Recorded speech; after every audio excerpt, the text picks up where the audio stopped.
नमस्कार मंडळी, मी विजया उल्हास गोखले नर्मदा गृहोद्योगमध्ये आपलं स्वागत आहे। आज काय करायचं आहे? आज मी करणार आहे काजू बदाम चिकी। तर बघूया काय काय लागणार आहे काजू बदाम चिकीला।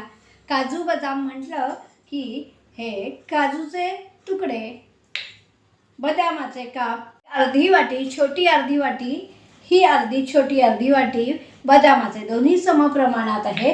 आणि एक वाटीपेक्षा ह्या दोघांची जी एक वाटी होईल त्याच्यापेक्षा थोडी साखर कमी घेतली आहे मी, म्हणजे बरोबरीपेक्षा कमी साखर लागते। तर एवढं, आणि कढईला ग्रीसिंगसाठी थोडं तूप लावून घेतलं आहे। आणि हे बटर पेपर आहेत, बटर पेपरला तूप लावून ठेवलं आहे मी आधीच। आणि बटर पेपरवर आपण चिकी झाली की टाकायची। तर आधी सर्वप्रथम आपण बदाम आणि काजू थोडेसे भाजून घेऊया। चला तर मग करूया चिकी।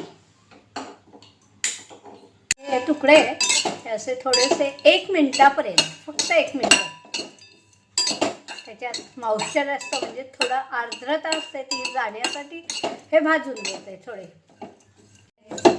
आणि ते आता काढूया आणि मग नंतर साखर घालायची।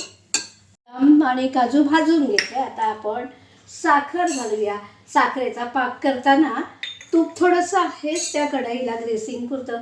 आता मंद आचेवरती साखर विरघळून घ्यायची, पाक करायचा विरघळून घ्यायचे, म्हणजे पूर्ण साखर अशी विरघळायची। त्यात मी पाणी तूप वगैरे काही नाही, थोडं ग्रेसिंगला कढईच्या तूप घातलं होतं तेवढंच, बाकी पाणी वगैरे काही घालायचं नाही। साखर अशी मंद गॅसवर विरघळवून घ्यायची।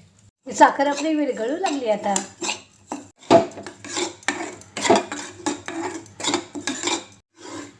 साखर विरघळली आहे, आणि आता विरघळली साखर की त्यात गॅस बंद करून हे काजू आणि बदामाचे तुकडे टाकायचे।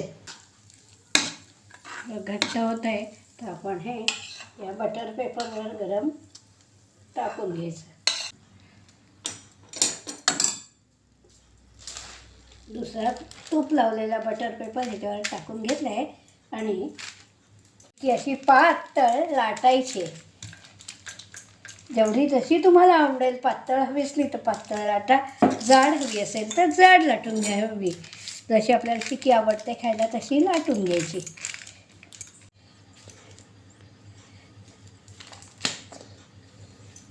तर मंडळी, बटर पेपरवर चिकी लाटली आणि गार झाल्यावर बटर पेपर काढून घेतला, आणि अशा या चिक्या तयार झाल्यात। एकदम छान लागते चिकी।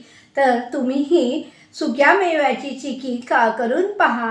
काजू आणि बदाम घातलेली चिकी कशी झाली आहे ते सांगा। चॅनलला सबस्क्राईब करा, लाईक करा, शेअर करा, आणि सर्वांना चिकी कशी झाली आहे ते सांगा। तुम्ही नक्की करून पहा। तर नर्मदे हर, शुभरात्री।